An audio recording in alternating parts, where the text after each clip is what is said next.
بادشاہ کی خدمت میں غریب کا تحفہ۔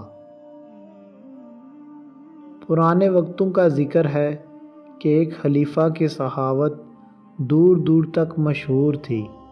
گو حاتم طائی بھی سخاوت میں بڑا نام رکھتا تھا، لیکن خلیفہ کی داد و دہش اس سے بڑھ کر تھی۔ ضرورت مند دور نزدیک سے اپنی ضرورتیں پوری کرنے کے لیے اس کے دربار میں حاضری دیتے رہتے تھے، اور اس کی عنایات سے خوب جھولیاں بھر کر ہنسی خوشی گھروں کو واپس جاتے تھے۔ اس خلیفہ کے دور خلافت میں ایک اعرابی حسرت سے زندگی کے دن پورے کر رہا تھا۔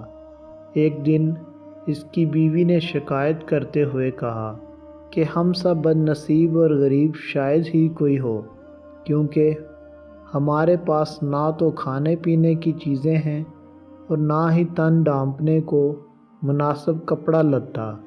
غیر تو ہم سے دور رہتے ہی تھے، اب تو اپنے عزیز رشتہ دار بھی نظریں چراتے ہیں۔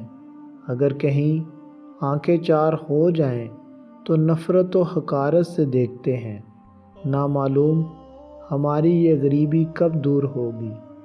اعرابی نے اپنی بیوی کو تسلی دیتے ہوئے کہا، نیک بخت، کافی سے زیادہ زندگی گزر گئی ہے، جو تھوڑی بہت باقی ہے وہ بھی گزر جائے گی۔ قناعت بہت بڑی چیز ہے، تو کیوں حرص و ہوس میں اپنے آپ کو مبتلا کرتی ہے۔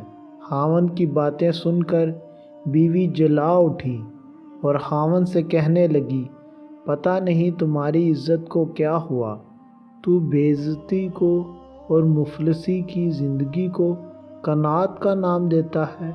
تیرا تو وہی حال ہے کہ ہاتھ نہ پہنچے تھو کوڑی۔ محنت و مزدوری کر کے اپنی آمدنی بڑھانے کی ترکیب نہیں سوچتا، الٹا قناعت کی رٹ لگاتا ہے۔ اعرابی کو بھی غصہ آ گیا۔ اس نے اپنی اہلیہ کو کھری کھری سنانا شروع کر دی، ساتھ یہ دھمکی بھی دی کہ اگر اس نے اپنے رویے میں تبدیلی پیدا نہ کی تو وہ خود گھر چھوڑ کر کہیں چلا جائے گا۔ اب تو اس کی بیوی گھبرا گئی اور اپنے خاوند کی منت سماجت کرنے لگی۔ اعرابی نے اپنا غصہ تھوک دیا اور بیوی سے کہا کہ اب تم ہی کوئی ترکیب سوچو کہ ہماری غربت دور ہو۔ اعرابی کی بیوی بولی کہ آج کل خلیفہ بغداد کی سخاوت کے چرچے دور دور تک پھیلے ہوئے ہیں، اگر تم بھی خلیفہ سے جا کر مل لو تو مجھے یقین ہے کہ ہماری غربت دور ہو جائے گی۔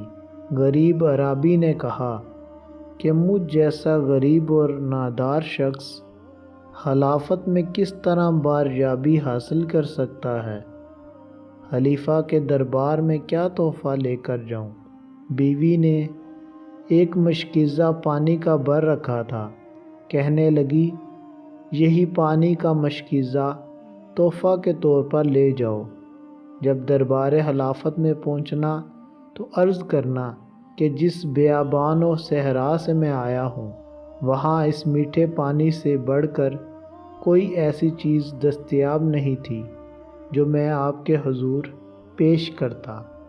اعرابی کی سمجھ میں بیوی کی بات آ گئی اور وہ دربار خلافت میں حاضری دینے پر رضامند ہو گیا۔ وہ پانی کا مشکیزہ اٹھا کر بغداد کے سفر پر روانہ ہو گیا۔ جب وہ گھر سے چلا گیا تو اس کی عقل مند بیوی نے مصلی بچھا کر خدا کے حضور دعائیں مانگنا شروع کر دیں۔ اللہ پاک نے اس کی دعاؤں کو شرف قبولیت بخشا۔ اعرابی جب بغداد پہنچا تو اس نے جدھر دیکھا حاجت مند ہی دکھائی دیے، جو جھولیاں بھر بھر کر واپس اپنے گھروں کو جا رہے تھے۔ وہ شاہی محل کے دروازے پر جا پہنچا۔ جب چوبداروں نے اس سے پوچھا کہ وہ کہاں سے آیا ہے اور کیا کام ہے، اس نے جواب میں عرض کیا کہ اگر آپ میری عزت کریں تو میں ایک عزت دار ہوں، شریف ہوں، اور اگر بے روحی سے پیش آؤ تو میں کمین و بے عزت ہوں، مسافر ہوں، دور سے آیا ہوں۔ خلیفہ کے لیے یہ پانی کا مشکیزہ تحفے کے طور پر پیش کرنا چاہتا ہوں، کیونکہ اس میں ہمارے علاقے کا بہترین تحفہ میٹھا پانی ہے۔ چوبداروں نے اس سے مشکیزہ لے کر خلیفہ کی خدمت میں پیش کر دیا، جسے خلیفہ نے غریب کا تحفہ سمجھتے ہوئے باخوشی قبول کر لیا اور غلام کو حکم دیا کہ اعرابی کے مشکیزے کو خالی کر کے اشرفیوں سے بھر دو اور ایک لباس فاخرہ بھی اعرابی کو دو تاکہ اسے اپنے سفر کی تکلیف بھول جائے۔ خادموں کی کیا مجال کہ خلیفہ کا حکم ٹالتے، انہوں نے حلت کے ساتھ کچھ اور انعام و اکرام بھی اعرابی کو دیے۔ خلیفہ نے یہ حکم بھی دیا کہ چونکہ خشکی کا راستہ کٹھن اور لمبا ہے، اسے دریائی راستے سے روانہ کرو اور راستے کا تمام خرچ بھی خزانہ شاہی سے ادا کر دیا جائے۔ حکم کی دیر تھی، اعرابی خلیفہ کو دعائیں دیتا ہنسی خوشی گھر کو روانہ ہوا اور خدا کا شکر بجا لایا۔